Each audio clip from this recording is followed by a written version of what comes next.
pessoal, sejam bem-vindos ao canal. E o mangá de hoje, eu não vou nem demorar muito pra falar, porque eu confesso que quando eu fiz a pesquisa dele, eu fiquei, nossa, esse mangá não é tão antigo assim, porque realmente eu achei que ele já tinha sido publicado no Brasil há muitos anos.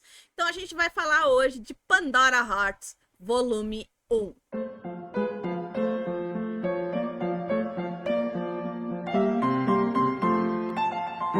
Eu acho que esse é um dos primeiros shonen que eu trago aqui pra vocês. Ele tá categorizado para maiores de 14 anos. E assim, ele é um mangá que tem ação.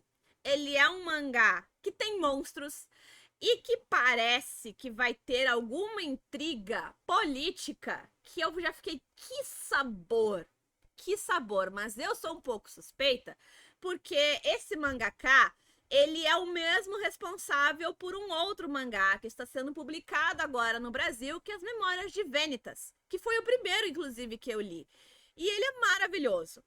Eu acho a arte muito bem feita, a história muito bem estruturada e encontrei a mesma coisa aqui em Pandora Hearts. Só que Pandora, pelo que eu entendi, foi um mangá que ele publicou antes de As Memórias de Vanitas. Então é como se eu estivesse fazendo o caminho inverso.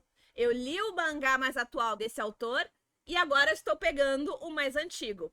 E, gente, realmente Pandora Hearts é bem antigo, porque quando eu era adolescente, eu lembro de amigos que estavam assistindo na época o anime de Pandora Hearts. Inclusive, se você for no YouTube, você consegue encontrar a abertura dele relativamente fácil.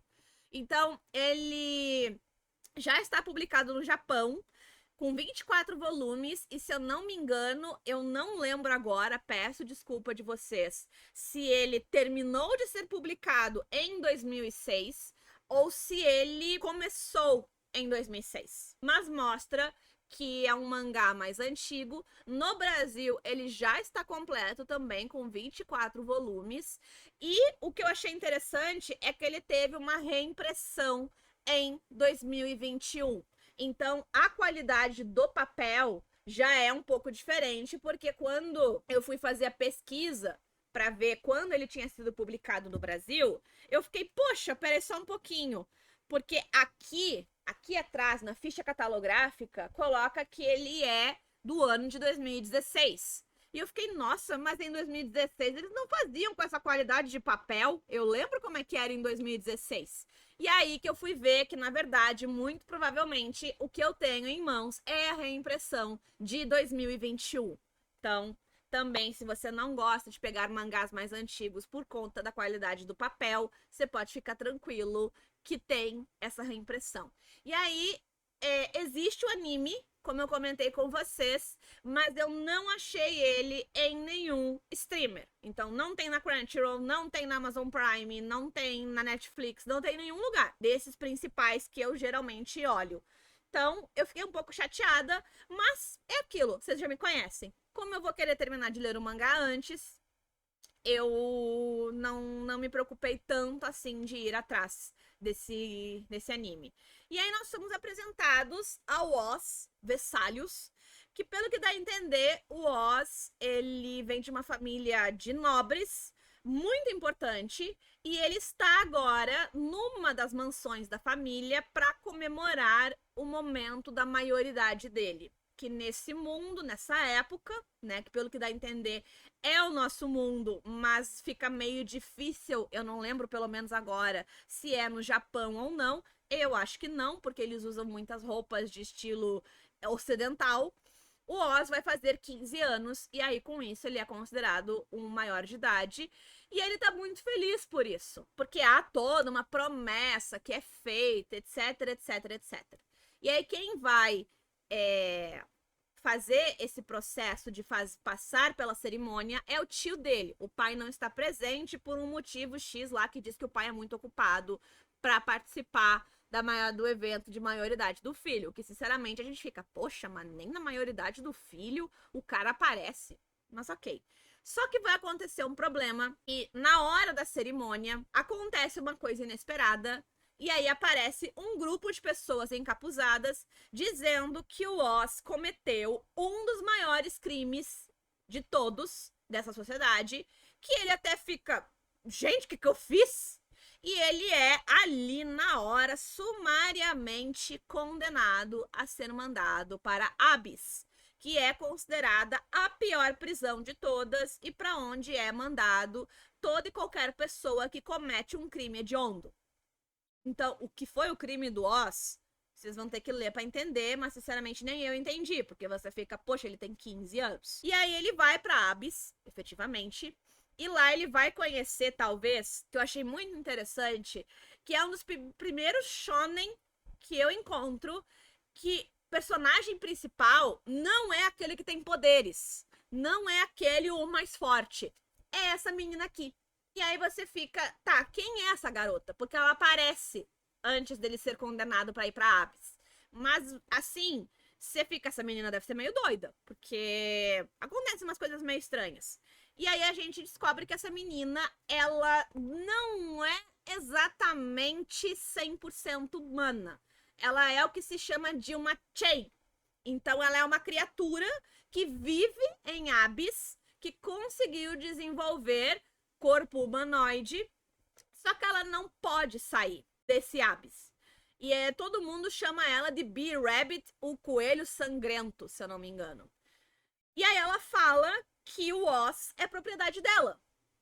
Porque existem outros Chains nesse Abyss que querem pegar o Oz. E ela fala, não, esse menino é propriedade minha. E aí o Oz fica, eu não tenho por que estar aqui, eu não fiz nada de errado, como é que eu saio daqui?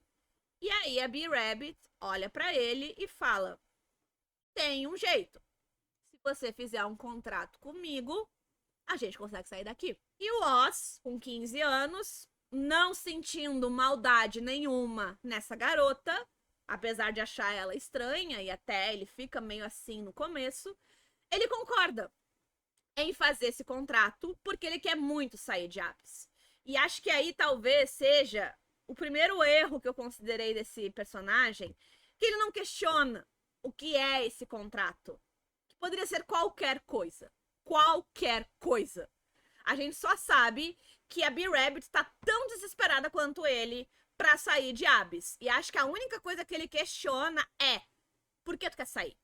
Porque quando ela aparece pros outros humanos, todo mundo entra meio que em desespero. Porque, pelo que dá a entender, ela é uma Chain extremamente forte.